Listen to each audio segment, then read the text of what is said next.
Boa noite. Veja no Brasil TV desta quinta-feira, dia 13 de janeiro. Chega o primeiro carregamento de doses da Pfizer para vacinação de crianças de 5 a 11 anos. Depois do recorde de novos casos de Covid, o governo do Distrito Federal proíbe eventos pagos para tentar conter o avanço da pandemia. Flagrante do deslizamento de terra em Ouro Preto, um casarão do século XVIII foi destruído. E ainda a estudante paulista que ganhou um prêmio da NASA ao descobrir um asteroide que está em direção à Terra. Agora no Brasil TV.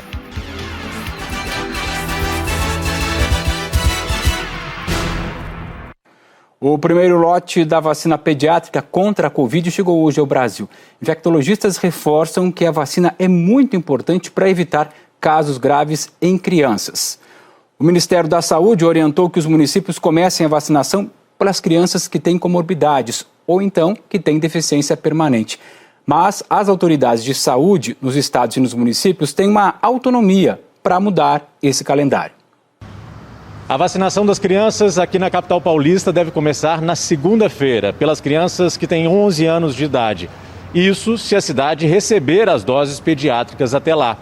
O governo do estado de São Paulo ainda não definiu uma data oficial para o início da campanha de vacinação, justamente porque também está na expectativa do recebimento dessas doses.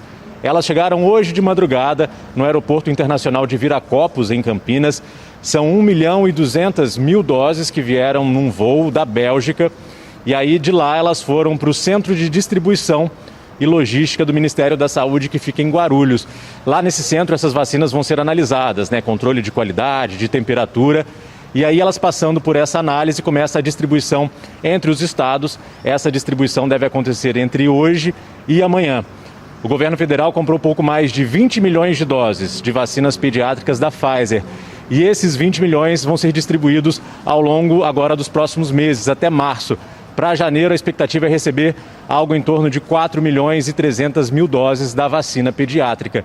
Lembrando que o Ministério da Saúde fez um cronograma, fez uma ordem de aplicação dessas vacinas.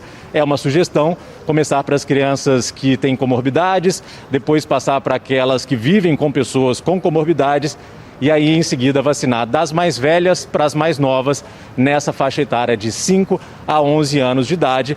Lembrando que os municípios têm autonomia para definir qual vai ser a ordem de aplicação das vacinas pediátricas. De São Paulo, Felipe Guedes, para o Brasil TV. A Anvisa, o Instituto Butantan e representantes de sociedades médicas se reuniram hoje para discutir a liberação da vacina Coronavac para crianças a partir de 3 anos. É a 4ª reunião para discutir esse assunto em 2 semanas. Agora, com as informações do Instituto Butantan, a Anvisa vai elaborar um relatório que ainda tem que ser votado pelos diretores da agência. Lá em Sergipe, o aumento de casos de Covid levou o governo a exigir a apresentação do passaporte da vacina em eventos. A Patrícia Cerqueira é quem tem essas informações. Em Sergipe, a reunião com técnicos do governo para decidir as novas medidas restritivas só teve uma alteração. A partir de agora, os eventos menores terão que apresentar o passaporte da vacina.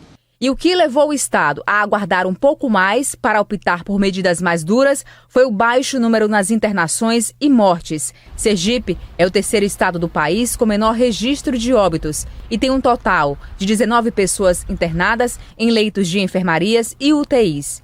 Até o dia 27 de janeiro, data da próxima reunião, continua valendo eventos sociais com shows e festas para 5.000 pessoas em ambientes abertos e 3.000 pessoas para ambientes fechados. Já sobre o carnaval, o Estado não definiu uma decisão, mas adiantou que os municípios com baixo índice de vacinação devem ficar atentos. E no Distrito Federal, o aumento da transmissão da Covid também levou o governo a adotar novas medidas de restrição. Os eventos pagos, por exemplo, estão proibidos e o governo não descarta a volta do uso de máscaras ao ar livre. Segundo o governo, o objetivo do novo decreto é tentar impedir o avanço da pandemia e evitar um novo lockdown. Nos últimos dias, o DF registrou um aumento significativo no número de casos confirmados de Covid-19 e a taxa de transmissão passou de 2, um índice que só foi atingido em março de 2020, no começo da pandemia. Ou seja, um grupo de 100 pessoas pode transmitir para mais 200 outras. As novas restrições anunciadas ontem proíbem por tempo indeterminado shows, festivais e eventos com cobrança de ingresso no Distrito Federal. Mas nem tudo foi suspenso. Eventos privados, como formaturas e casamentos, ainda estão liberados. Shows em bares e restaurantes também funcionam normalmente. E cinemas e teatros, por exemplo, não foram afetados pela nova regra. Além disso, eventos esportivos também estão mantidos, segundo o governo, mesmo aqueles com venda de ingressos. São medidas que precisam ser tomadas justamente para evitar uma questão mais dura. Então é importante que a população tenha consciência e que faça a sua parte para que a gente possa diminuir esse índice de transmissão e poder voltar com mais rapidez à normalidade. As medidas foram publicadas ontem no Diário Oficial do DF e já estão valendo. Por isso, os eventos que estavam previstos já para este fim de semana vão ter que ser cancelados. O setor diz que foi pego de surpresa com a determinação, porque afirma que ainda está se recuperando do prejuízo pelo tempo parado. Em entrevista, o sindicato que representa o setor afirma que vai cumprir a decisão, mas diz que não acha justo ser o único prejudicado. A gente gostaria que fosse feito o protocolo de segurança sanitário para todos os entes da máquina que movimenta a economia do Distrito Federal. Para isso, voltar à obrigatoriedade das máscaras, o distanciamento, que os ônibus não possam andar lotados, como eles andam, que as igrejas e os cultos não possam estar lotados, como eles estão. O GDF diz que, por enquanto, essa vai ser a única medida restritiva, mas que outras regras, como a volta do uso obrigatório de máscaras em locais abertos e medidas ligadas a bares e restaurantes, não estão descartadas. Tudo depende dos índices de transmissão do vírus e também da quantidade de leitos ocupados. Por enquanto, o secretário de Saúde diz que a maior consequência tem sido a sobrecarga nas emergências. Tivemos sim um crescimento rápido e acelerado do Ômicron nesta semana, um pico bem acelerado de síndromes gripais, não só a Ômicron, mas com a influenza, a H3N2 e a dengue. Este acréscimo, naturalmente, houve uma sobrecarga na nossa atenção primária e nas portas de urgência e emergência. Isto sim, houve uma sobrecarga, mas isto não se traduziu em internações, em óbitos. Agora dá uma olhadinha nesse número. 1.177 casos de Covid em apenas 19 dias foram registrados em navios de cruzeiro que passaram pelo Brasil. Esses números fizeram, inclusive, a Anvisa sugerir a suspensão total dos cruzeiros pela costa brasileira. A gente já sabe que, pelo menos até o dia 21 deste mês, agora de janeiro, ninguém embarca. A Thaís Roso tem as informações para a gente, direto do Porto de Santos. Por enquanto que a gente sabe, então, é dessa recomendação da Anvisa. Ela foi feita para o Ministério da Saúde e também para a Casa Civil da Presidência da República, pedindo, então, recomendando o cancelamento definitivo da temporada de cruzeiros. Isso acontece uma semana depois da Associação Brasileira de Navio de Cruzeiros decidir voluntariamente suspender a temporada já por aqui. Então, há uma semana as operações estão paradas em todos os portos do Brasil, inclusive aqui no Porto de Santos, mas agora a gente aguarda a decisão do Ministério. Para a gente dar uma relembrada, a Anvisa já havia pedido lá no dia 31 de dezembro também a suspensão, naquela época provisória, dizendo que precisava fazer uma análise mais minuciosa dos dados da Covid-19 dentro dos transatlânticos. E o aumento foi muito grande, por isso eles disseram que essa é uma prevenção, uma proteção necessária para a população nesse momento. Para a gente ter uma noção, Alain, nos primeiros 55 dias de temporada foram 31 casos de Covid-19 nos cruzeiros. E do dia 26 para cá, esse número cresceu 37 vezes mais. Nem as empresas de cruzeiro, nem a entidade que representa se pronunciaram sobre a recomendação da Anvisa. Enquanto os registros de novos casos de Covid batem recordes no Rio de Janeiro, muita gente procura onde testar para saber se está ou não com a doença. Mas essa situação não é nada simples. Nos centros de testagem do governo do estado, está difícil marcar o exame. Nos postos da prefeitura, tem muita fila e tem até fila na rede particular para quem quer fazer um teste. São Gonçalo, a fila para fazer o teste de Covid já dava a volta na Praça Zé Garoto. Uma confusão de informações ainda piorou a situação.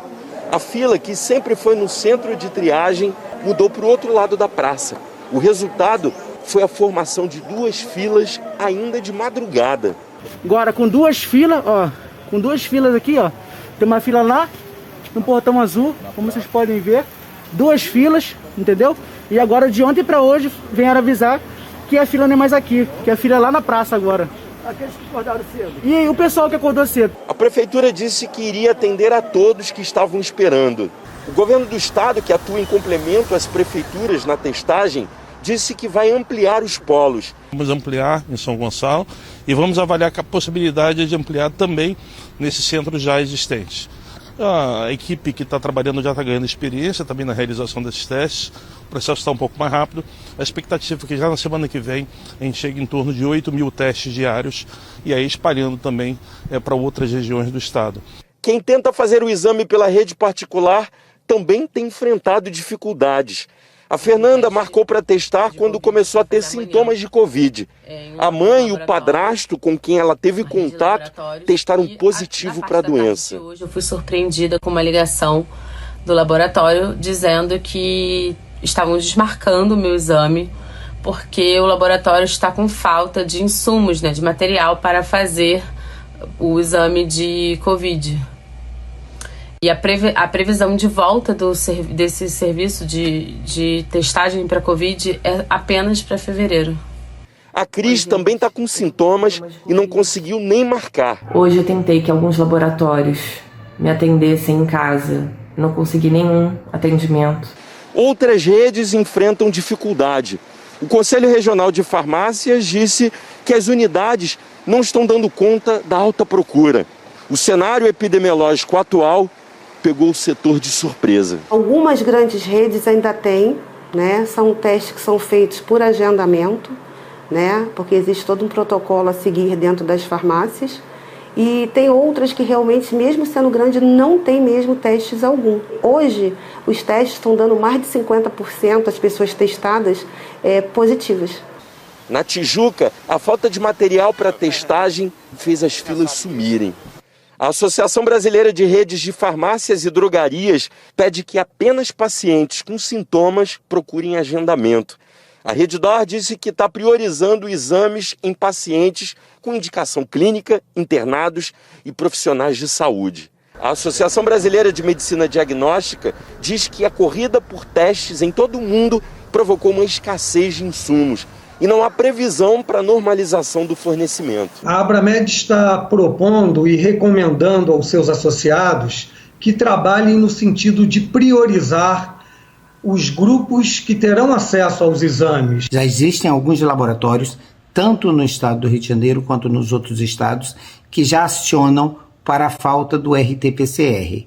Ainda existe disponibilidade de testes para detecção do antígeno, que é o da SARS-CoV-2, e é o teste rápido, mas o RT-PCR ele começa a dar sinais de falta de abastecimento dentro do mercado interno. Agora a gente conta que em Salvador começa hoje a primeira fase de estudo clínico de uma nova vacina contra a Covid-19. O lançamento do primeiro estudo clínico da vacina foi aqui em Salvador, no auditório do Senai Cimatec. Foi aqui também no Senai Cimatec que os pesquisadores desenvolveram os insumos para esta vacina, que agora entra no estudo clínico. Inicialmente, 90 pessoas vão participar, são voluntários que vão participar deste estudo clínico, recebendo a vacina. Essa solenidade contou com a presença de autoridades da área de saúde e também dos ministros Marcos Pontes, da Ciência, Tecnologia e Inovação, e o ministro João Roma, da Cidadania. Essa etapa começa agora e, de acordo com os infectologistas, inclusive o pesquisador responsável pela pesquisa, o infectologista Dr. Roberto Badaró, possivelmente, dentro de 1 ano e meio, esta vacina RNA MCTI Cimatec HDT deve estar sendo usada em larga escala na população. Andréa Silva, de Salvador, para o Brasil TV. Um deslizamento de terra destruiu um casarão em Ouro Preto que fica na região central de Minas Gerais hoje de manhã. O Lucas Franco é quem tem as informações. A nossa equipe seguiu pela MG30, que é um caminho que dá acesso à cidade de Itabirito, vizinha a Ouro Preto. Mas no meio do trajeto, fomos surpreendidos por um barranco que deslizou hoje de manhã e interditou totalmente a pista. Agora nós estamos aqui na BR-040, a caminho da BR-356, que é o principal acesso a Ouro Preto. Só que nesta rodovia também há diversos pontos que estão interditados. E as imagens registradas pelos moradores lá de Ouro Preto são realmente impressionantes. Como a gente pode ver aí, olha só, o acidente foi no Morro da Forca, que fica no centro histórico de Ouro Preto. A área estava interditada há 10 anos e, felizmente, as pessoas tinham sido retiradas ali do local cerca de 40 minutos antes do colapso, porque, segundo a Defesa Civil, hoje cedo já havia sinais de que a encosta não estava firme.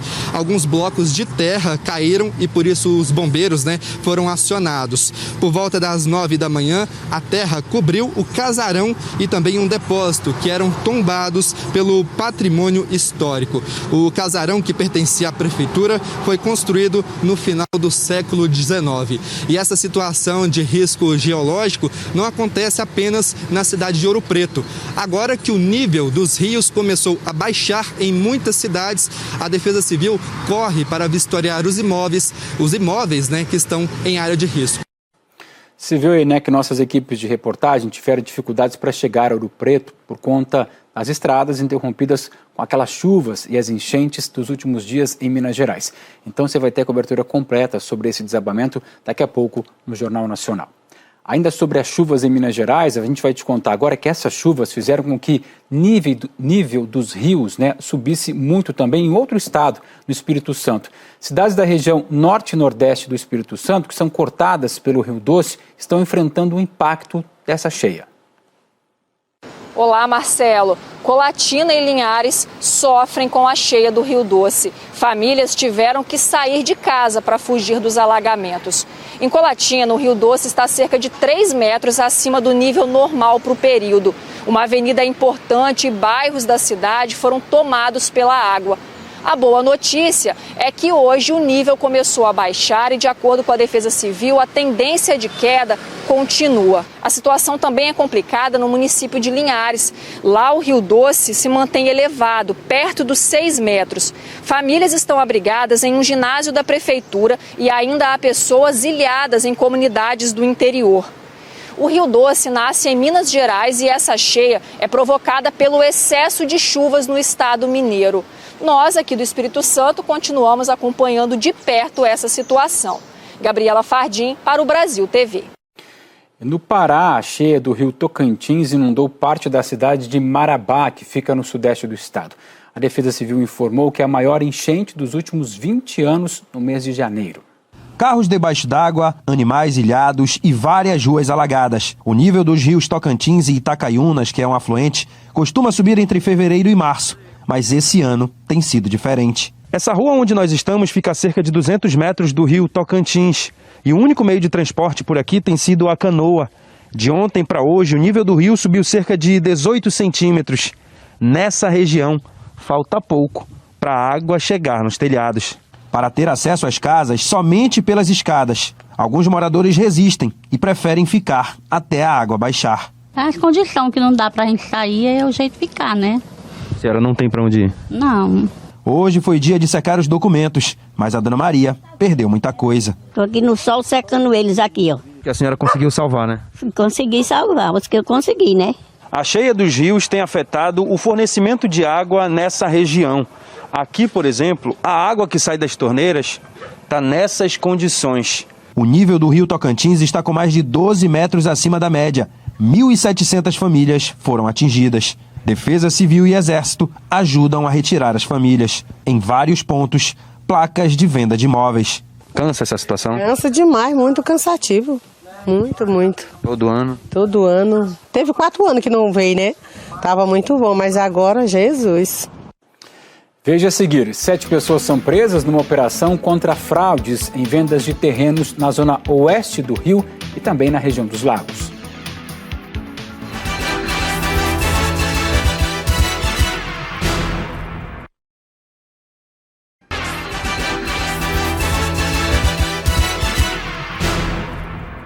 Brasil TV de volta com as informações de uma operação da Polícia Civil do Rio de Janeiro contra fraudes em vendas de terrenos na Zona Oeste e também na região dos Lagos.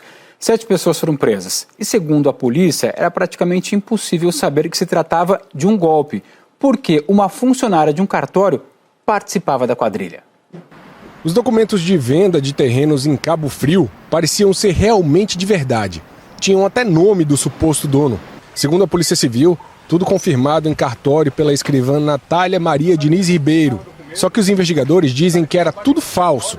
Natália é uma das presas hoje pela polícia, acusada de fazer parte de uma organização criminosa que estava falsificando documentos e aplicando golpes com vendas falsas de terrenos na região dos Lagos e na zona oeste do Rio. As investigações começaram em maio do ano passado, quando uma vítima compareceu à 66ª Delegacia de Polícia, afirmando que tinha pago R$200 mil por um terreno em Cabo Frio.